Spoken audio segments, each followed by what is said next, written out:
Thank you. Our last panelist is Dr. Martine Hackett. She's going to be talking about implicit bias. Dr. Hackett is an assistant professor in the Master of Public Health and Community Health programs at Hofstra University, whose research interests include maternal child health, infant mortality, and community-based participatory research. Her previous work experience is as a deputy director at the New York City Department of Health and Mental Hygiene's Bureau of Maternal, Infant, and Reproductive Health, and as a television producer. Dr. Hackett received her BFA in Film and Television from New York University, a Master of Public Health from Hunter College, and a doctorate in sociology from the City University of New York Graduate Center. Help me welcome Dr. Hackett. Thank you. Let's see, I need to get my you're right here, right? So my presentation is right there. Excellent. All right, everybody, so I'm the last presenter, so you know what that means. That means I'm going to bring it home for you, I hope. So I get the privilege of following these fabulous presenters who really kind of laid a lot of the groundwork for this discussion and the fact that what you all were here to talk about. My topic is implicit bias, and so I'm just going to go through a few slides, but we're also going to, hopefully have a little interaction here when I start talking about some of the concepts of implicit bias, but also how implicit bias presents itself on a day-to-day basis, including right here in Nassau County. So here are a few just, bullet points for us to sort of familiarize ourselves so that we are all know what we're talking about when we say these terms, implicit bias. So one of the things that we need to talk about when it comes with implicit bias is this concept of we're not really doing it on purpose, right? It's something that is unconscious. It is an approach, a way of seeing the world, a way of understanding the world that is informed and framed by our experiences. We know that implicit bias is something that also is involuntary, and so it's something that we are inherently unaware of. The other thing that we need to know about implicit bias is that it doesn't just live in our brains. Implicit bias also presents in our day-to-day interactions. And so one of the things that we recognize is that our implicit bias and these sort of subconscious understandings also inform our actions that we have with other people. In particular, implicit bias is based on fear.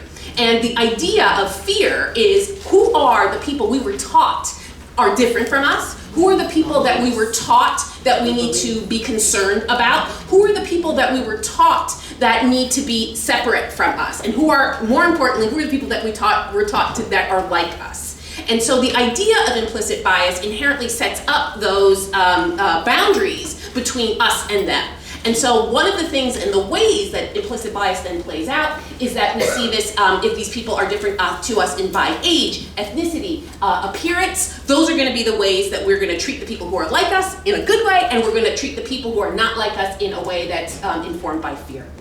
And so the idea too is that what we also need to recognize when we talk about implicit bias is that it also has a way of manifesting even if we think we are not subject to its effects. So I introduce you actually into, before I start talking, I'm next going to talk about some myths about implicit bias. But before we start that, I actually want to do a little experiment with you guys. Don't take this the wrong way when I say experiment, even though after Jonathan talked about scientific racism.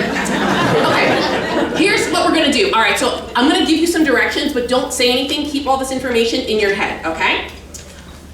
Think of a number between 1 and 9. All right, everybody's got that? A number between 1 and 9. Good. Multiply that number by 9. Got it? Good. Add the 2 digits together. Everybody with me so far. Excellent. Got a couple more steps. Subtract 5 from that number. Everybody with me? Everybody has a number. Okay. Now, match that number to a letter of the alphabet, right? So if A is 1, 2 is B, and so on. Okay? So now you should have a letter of the alphabet in your name, in your head.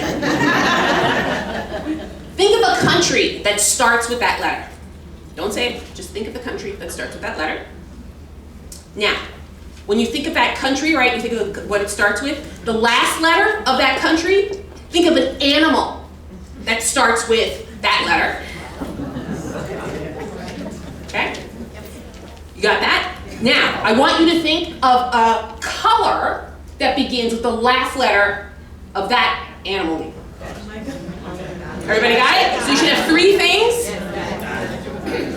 How many people said Denmark kangaroo orange? Oh.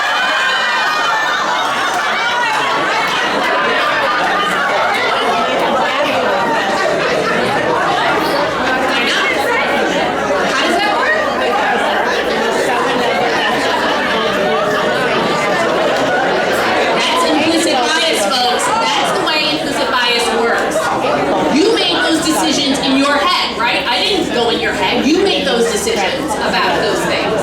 But does anybody know the trick? Because of the way that I ask the questions, when you multiply by 9, must be a math teacher or somebody in the room, right? Yeah. Because of how the questions were structured and the structure of that, your answers were actually influenced from the outside by me. Thank you. Yes. So, but then again, did we know this going through? The point is that all the way through you felt like you were making those choices, but and again, not everybody makes those choices. This is the other thing about implicit bias. Even though it's informed from the outside, there's still others, right? There are other countries that begin with the letter D, right? There are other animals that begin, even if you pick Denmark, there are other animals that begin with K. So again, there are choices that could have been made consciously throughout there, but we have our defaults, right? We have our defaults that are informed, again, by things that we might not be conscious of. All right, so let's do a little myth busting with implicit bias. First myth. I don't have implicit bias. I have diverse friends, and I believe in equity. So actually, the truth is we all have implicit biases, and research shows us that all individuals are susceptible to having implicit associations related to skin tone, to race, to sex, to other attributes. And so unfortunately those associations are something that we all harbor no matter what our sort of external relations or interactions might be. Another myth, I'm fully aware of my thoughts and actions at all times, so clearly this does not apply to me. And so, however, again, by its very nature, an implicit bias or an unconscious association is not something that we know about, right? This is not something that we're choosing to make decisions about. And in fact, researchers have found that sometimes implicit associations can more accurately predict behavior than expressed or explicit beliefs and thoughts. Third myth. Implicit bias is only harmful, and it makes me a bad person if I conduct it. Actually, research has also shows that when it comes to this idea of implicit bias, there are things that actually implicit bias can be useful for. The idea of implicit bias is our brains making shortcuts, right? Our brains trying to come to understand what patterns are so that we're able to sort of, get through life and make decisions. So one example of a way that implicit bias actually can be helpful is your drive home, right? You sometimes are making turns and getting home and you're like, how did I get here, right? And that's implicit bias at work, right? Sort of unconscious decisions that are being made that can be helpful. So certainly they can be unhelpful, but we also see that there are times when they can be useful. Another myth, I'm black, I'm a woman, I can't have implicit bias against myself. Well, again, as we say, researchers have shown that yes, everyone does have a sense of implicit bias. And in fact, the research actually will also tell us that even people who are black and women can have biases against blacks and women because of the nature of those influences, that those are negative connotations that come from media, that come from the way that people are treated, and that come from just our exposures as youngsters. So again, recognizing that even though we even might carry our own implicit bias against ourselves. Another myth, implicit bias, if it does exist, is only in my head, and so I'm not hurting anyone if it's only in my head, it's just a thought.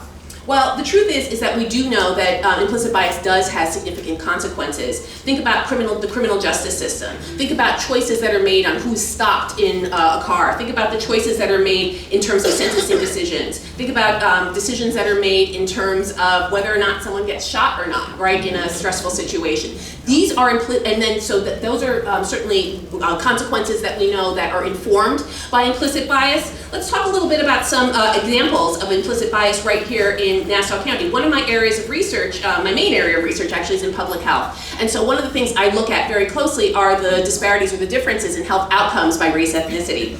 And so one of the consequences of implicit bias in the healthcare system is that Black women are more likely to die after being diagnosed with breast cancer.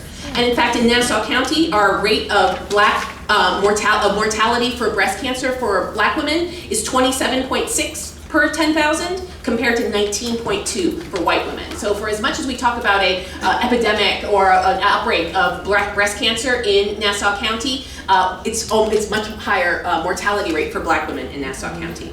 As was mentioned, Jonathan mentioned, non-white patients are considered to have or prescribed less pain medications than white are prescribed less pain medications, and Black patients are thought to tolerate pain better than whites. Also, patients of color are more likely to be blamed for being too passive about their health care. So prematurity and low birth weight, you may know, is the leading cause of infant mortality. And in Nassau County, Black infant mortality is 9.4 infant deaths for every 1,000 births, compared to 2.2 infant deaths for whites per 1,000 births. Mothers are often blamed for being too fat, not exercising, and not going to prenatal visits. And so this is the area of my work, and so this is something that I see all the time in terms of those implicit biases from the healthcare providers that are then imported onto the patients. Another myth: if everyone does it and they don't know it, then you know what? There's nothing we can do about implicit bias. I want to bring call to your attention actually something I just heard about fairly recently, but exists here in Nassau County. That is here in Nassau County.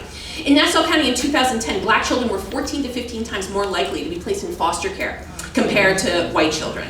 And so in 2010, the Department of Social Services began conducting blind removal meetings. Some of you might be familiar with this, which means that the decision about whether the removal of a child should happen from their homes, where they removed all culturally and racially identifying information about the family as the meetings took place. So you get it? So they did these blind removal processes where they took away any kind of identifying information and then garnered, based on the case, what the removal process should be. What happened in 5 years? The rates went from 55% of Black children being removed from their homes to 29%. And so we can see that there are things that can work if we start to employ different techniques that allow us to understand that these biases are happening and then to do something about it. And so I'm going to end by sort of indicating that when we talk about the work of implicit bias, actually, and its relationship to structural racism, I want to argue that implicit bias is the work of structural racism without lifting a finger. It's something that exists inside of all of us,